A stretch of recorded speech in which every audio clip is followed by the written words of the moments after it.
Tonight's true story actually happens outside of Appalachia. Happens all the way in Michigan, as a matter of fact. But since you guys gave us Kid Rock, I guess we can make you honorary Appalachians anyway. But without further ado, my name is JJ, and I have a Bigfoot story that happened to a fellow co-worker of mine. He wishes to remain anonymous, and I will keep it that way.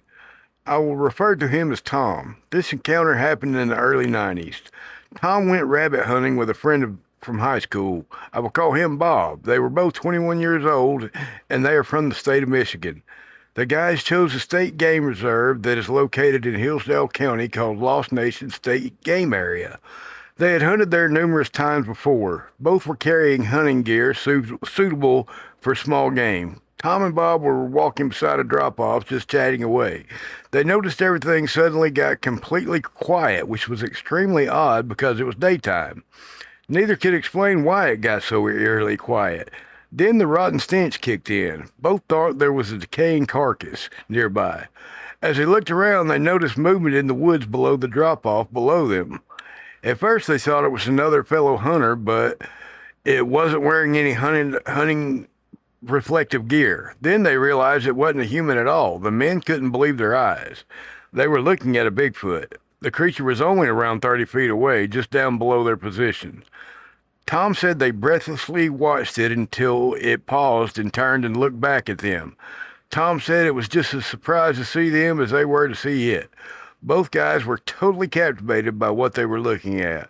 The creature just stood there and stared back. Tom said he considered using his hunting gear if he was forced to defend himself, but realized it was intended for small game like rabbits and squirrels and would have little to no effect on the creature.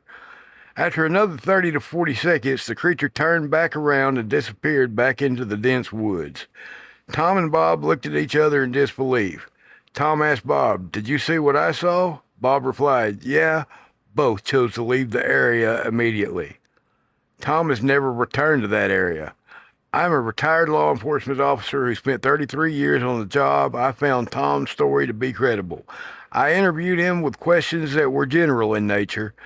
30-foot distance is close enough to make a good identifications. Secondly, Tom said the Bigfoot was just as surprised to see both him and Bob as they were to see him. This brings up a good point. I believe Bigfoot creatures have a heightened sense of awareness. That's why they stay hidden for the most part. I believe there are also infrequent times when they fail to pay attention, which on rare occasion leaves them wide open for an encounter. I've read about quite a few close encounters where the witnesses say Bigfoot was just as surprised to see them as they were, and vice versa, and I think this is why. Bigfoot wasn't planning on crossing paths with you either when he was planning out his day. The Lost Nation State Game Area is located in Pittsford, Michigan. Wow, JJ, that was a great story. I'm glad Tom and Bob had that experience and that everybody got out of there safely, Bigfoot included. I've heard and read about a ton of these encounters too, and usually, yes, it is just as surprised as you are. And usually they're all non-violent encounters for the most part that I read about. But anyway, thank you, JJ, for your story. Keep sending me your stories and suggestions, guys. That's been Jay's Haunted Appalachia for tonight. Keep Appalachia haunted, y'all.